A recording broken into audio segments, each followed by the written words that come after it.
৬১ হিজরির এক জ্বলন্ত দুপুর। আরবের উত্তপ্ত মরুভূমিতে দাঁড়িয়ে আছে মাত্র কয়েক ডজন ক্লান্ত মানুষ। তাদের চারপাশে হাজার হাজার সশস্ত্র সৈন্য। তৃষ্ণায় শুকিয়ে গেছে শিশুদের ঠোঁট। ফোরাত নদী চোখের সামনে প্রবাহিত হচ্ছে, অথচ এক ফোঁটা পানিও তাদের জন্য নিষিদ্ধ। সেই প্রান্তরের নাম কারবালা, এবং সেই দিনটি ইসলামের ইতিহাসকে চিরতরে বদলে দিয়েছিল। আজ আমরা ফিরে যাব ইতিহাসের সেই রক্তাক্ত দিনে, যেখানে সত্যের জন্য দাঁড়িয়েছিলেন নবী পরিবারের একজন মহান সন্তান, ইমাম হুসাইন ইবনে আলী। মহানবী মোহাম্মদের ইন্তেকালের পর মুসলিম বিশ্ব দ্রুত পরিবর্তিত হতে শুরু করে। খিলাফতের নেতৃত্ব নিয়ে শুরু হয় রাজনৈতিক দ্বন্দ্বপূর্ণ নাম ছিল imam Hussain. I am Hussain's stand. Hussain ibn Ali ছিলেন নবী পরিবারের সম্মানিত সদস্য। তিনি ছিলেন আলী ইবনে আবি তালিব ও ফাতিমাহের সন্তান। মুসলিমদের কাছে তিনি ছিলেন সত্য, ন্যায় এবং আত্মত্যাগের প্রতীক।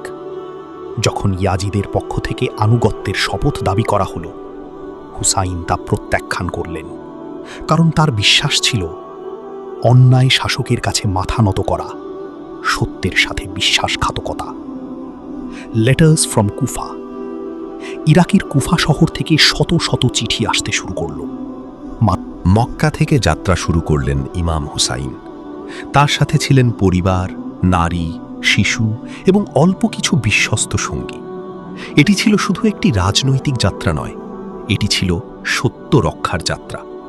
পথে বহু মানুষ তাকে সতর্ক করেছিল, বলেছিল কুফার মানুষ বিশ্বাসঘাতক। কিন্তু হুসাইন থামেননি, কারণ তিনি জানতেন কখনো কখনো ইতিহাসে এমন মুহূর্ত আসে যখন নীরব থাকা অপরাধ। Arrival at Karbala. অবশেষে ৬১ হিজরির মহররম মাসে তারা পৌঁছালো কারবালার প্রান্তরে। সেখানে তাদের পথ রোধ করল উমাইয়া বাহিনী। দ্য ডে অফ আশুরা, ১০ মহররম। সূর্য উঠতেই শুরু হলো ইতিহাসের সবচেয়ে মর্মান্তিক যুদ্ধগুলোর একটি। একদিকে হাজার হাজার সৈন্য, অন্যদিকে মাত্র কয়েক ডজন মানুষ। তবুও হুসাইনের সঙ্গীরা একে একে যুদ্ধক্ষেত্রে নামলেন।